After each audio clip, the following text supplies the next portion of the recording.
स्वागत आहे मित्रांनो तुमचं आपलं यूट्यूब चॅनल टिसन नॉलेज सिटीमध्ये। मित्रांनो, हा व्हिडिओ खूपच महत्त्वपूर्ण असणार आहे आपल्या लाडक्या बहिणींसाठी, ज्या की आता आर्थिकदृष्ट्या सक्षम बनण्यास आणखी जास्त त्यांना मदत मिळणार आहे। मित्रांनो, तुम्हाला माहितीच आहे की कोल्हापूर जिल्हा मध्यवर्ती बँक या योजनेने देखील अशी योजना सुरू केली आहे की जे आपल्या लाडक्या बहिणी आहेत त्यांना 30,000 रुपये कर्ज म्हणून मिळणार आहे आणि त्यांना 10% व्याजदराने ते कर्ज त्यांच्यासाठी असणार आहे। तर मित्रांनो, ही जी कर्जफेडी ती 3 वर्षाची असणार आहे आणि तुमचे जे आपल्या लाडक्या बहिणी त्यांना 968 रुपये दर महिन्याला तो हप्ता द्यावा लागणार आहे। मित्रांनो, तुम्हाला एक विनंती, जर तुम्हाला आपला व्हिडिओ आवडेल तर आपल्या व्हिडिओ लाईक करा, शेअर करा आणि आपलं चॅनल टिसन नॉलेज सिटीला आवर्जून सबस्क्राईब करा, म्हणजे मला आणखी असं प्रोत्साहन मिळेल आणि मी तुमच्यासाठी आणखी जास्त अशी महत्त्वपूर्ण माहिती उपलब्ध करून देण्याचा प्रयत्न करेल। मित्रांनो, जसं मी तुम्हाला सांगितलेलं आहे की कोल्हापूर जिल्हा मध्यवर्ती बँकेसारखी एक आणखी बँक आहे जी की मुंबई जिल्हा मध्यवर्ती सहकारी बँक। तुम्हाला माहिती आहे मित्रांनो, जिल्हा मध्यवर्ती सहकारी बँक आहे फक्त शेतीसाठी एक त्यांची इमेज तयार झाली की जी शेतीसाठी कर्ज उपलब्ध करून ते पीक कर्ज देते, पण आता ज्या लाडक्या बहिणी त्यांच्यासाठी देखील ते कर्ज उपलब्ध करून द्यायचा प्रयत्न करत आहे। त्याचाच एक भाग म्हणून मित्रांनो, जे आपली मुंबई जिल्हा मध्यवर्ती सहकारी बँक आहे तिचे अध्यक्ष प्रवीण दरेकर साहेब यांनी आता अशी घोषणा केली आहे की ज्या आपल्या लाडक्या बहिणी आहे त्यांच्यासाठी अगोदर त्यांनी सांगितलं की 9% दराने कर्ज उपलब्ध होईल, परंतु नंतर त्यांना जे आपलं जे भारतात म्हणजे महाराष्ट्रातील ज्या महिला आहे त्यांना आर्थिकदृष्ट्या सक्षम करण्यासाठी आणि त्यांचा जो पैसा तो आपल्या चलनामध्ये फिरण्यासाठी किंवा असं म्हणता येईल मित्रांनो की त्यांना रेग्युलर आपल्या फ्लोमध्ये आणण्यासाठी त्यांच्यासाठी त्यांनी नवीन व्यवसाय म्हणजे त्यांनी 5-6 महिलांनी मिळून व्यवसाय सुरू करावा किंवा त्यांचं आर्थिक सक्षमीकरण व्हावं, आर्थिक सबलीकरण व्हावं, यासाठी प्रवीण दरेकर साहेबांनी मुंबई जिल्हा मध्यवर्ती सहकारी बँकेमार्फत आपल्या लाडक्या बहिणींसाठी 1 लाख रुपये कर्ज म्हणून उपलब्ध करून देण्याची मित्रांनो घोषणा केली।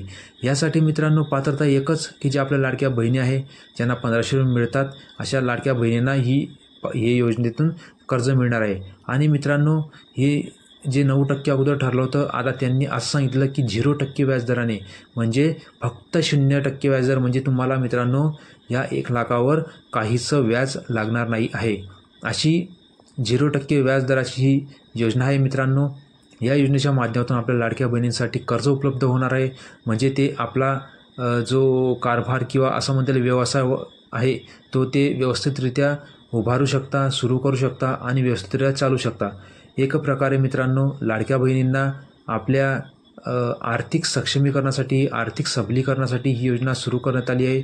खूपच महत्त्वपूर्ण अशी योजना आहे मित्रांनो, सरकारचा खूपच महत्त्वपूर्ण पाऊल आहे हे। तर मित्रांनो, आपण अशा योजनेचा नक्कीच स्वागत केलं पाहिजे।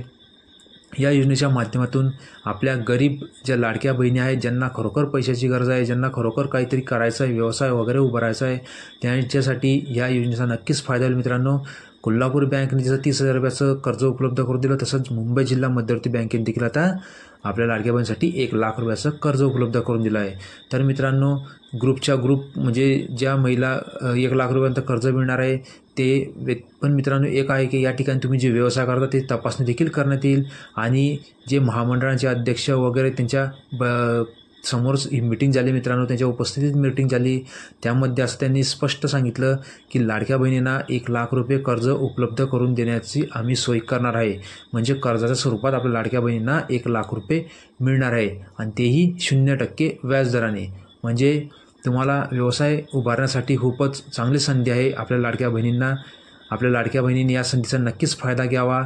मित्रांनो, मला सांगताना माझ्याकडनं काही बोलताना काही चुकबुल झाली असेल तर मी आपली मनापासून क्षमा मागतो। मी तुम्हाला जास्तीत जास्त सांगण्याचा प्रयत्न करतो, माझ्याकडनं जेवढं जास्त मला माहिती पडतं मी तेवढं तुम्हाला तुमच्यासमोर प्रकट करायचा प्रयत्न करतो। मित्रांनो, असंच सपोर्ट तुम्ही नेहमी करत राहा। माझ्याकडनं बोलताना काही चुकबुल झाली असेल तर मला माफ करा। आपला व्हिडिओ तुम्ही शेवटपर्यंत बघितला त्याबद्दल मी आपलं मनस्वी आभार मानतो। असंच सपोर्ट नेहमी करा आणि आपला व्हिडिओ शेवटपर्यंत बघत राहा। तुमचं मनापासून खूप खूप धन्यवाद मित्रांनो। असंच प्रेम नेहमी असू द्या।